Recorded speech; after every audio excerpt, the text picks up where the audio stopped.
আপনি ফটোশপের মাধ্যমে সহজে একটি ছবিতে কাজল পড়াতে পারেন। এর জন্য প্রথমে আপনি এই আইকনটিতে একটি ক্লিক দিয়ে এটাকে আমরা একটু কালো করে দেব। এরপরে কন্ট্রোল জে বাটন ক্লিক করে একটি লেয়ার করে নিব। পেন টুলের মাধ্যমে চোখের চারপাশটা এভাবে মার্ক করে নিব। এই চোখটুকু আমরা মার্ক করে নেব।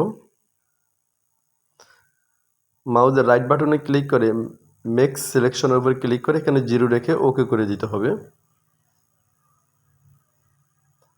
এডিটে গিয়ে এখানে স্টক গিয়ে এখানে কালারটা কালো রেখে এখানে 3 দিয়ে ওকে করে দিব।